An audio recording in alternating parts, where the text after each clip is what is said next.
सुप्रभात मंडळी, मला फराळाची ऑर्डर मिळाली आहे. ॲक्च्युली मी घेते ऑर्डर, घरून देते बनवून. तर आज आपण शंकरपाळे बनवत आहोत. फराळ आहे तसं म्हणजे 5-6 पदार्थ बनवून द्यायचे त्यांना वेगवेगळे, पण आज आपण शंकरपाळे बनवतो आहे. अर्धा किलोचे शंकरपाळे. हे गोड आहेत, म्हणजे खूप गोड नाही, लाईट गोड असतील.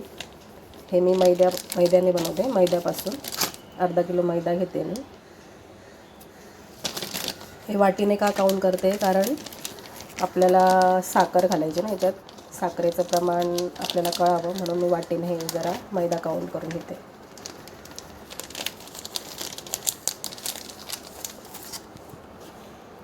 आज ॲक्च्युली माझी मुलगी घरी नाही आहे, म्हणून मला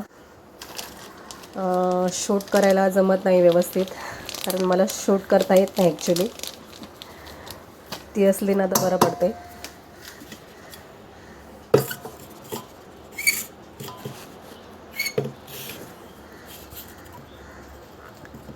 हा मैदा अर्धा किलो, आणि हे मी तूप घेतलं आहे, गाईचं तूप. हे मदर डेअरीचं तूप आहे. याला आपण छान गरम करून घेऊया. आणि मी साखर वाटून घेतली मिक्सरमधून. ही आपली नॉर्मल साखर बारीक करून घेतली आहे. आपण ही साखर ना काउंट करून घेऊया.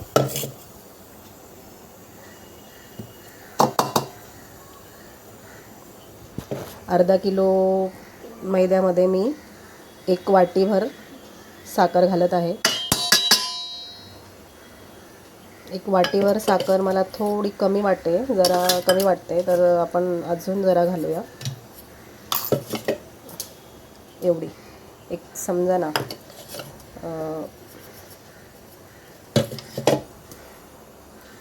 सव्वा वाटी साखर मी याच्यात वापरते अर्धा किलो मैद्यामध्ये.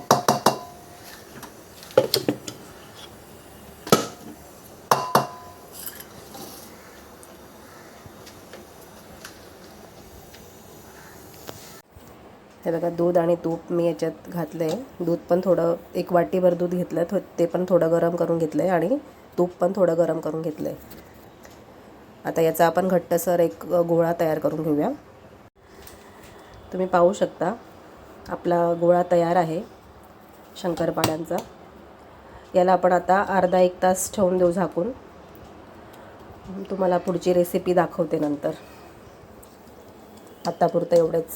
बाय. तुम्ही पाहू शकता मंडळी, मी व्हिडिओ करायला राहिलं माझं, म्हणजे तुम्हाला पीठ दाखवणार होती. तर मी शंकरपाळे करून घेतले, कट करून घेतले लाटून, आणि हे थोडे तळले होते मी पहिल्यांदा. आता मी तुम्हाला सगळे पूर्ण रेडी झाल्यावरच दाखवते. शंकरपाळे बनवून तयार आहेत. हे एवढे अर्धा किलोचे झालेत बरं का. अर्धा किलो मैदा आणि साधारण पाव किलोपेक्षा पण कमी साखर घातली आपण, आणि थोडंसं तूप आणि दूध.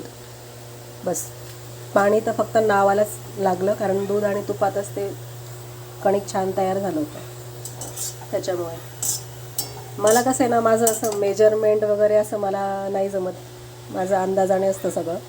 मी खूप कमी वेळा मेजरमेंट करते. ही वाटी 1 वाटी, 2 वाटी, 3 वाटी हे मला नाही जमत खरं. आपलं सगळं अंदाजाने असतं.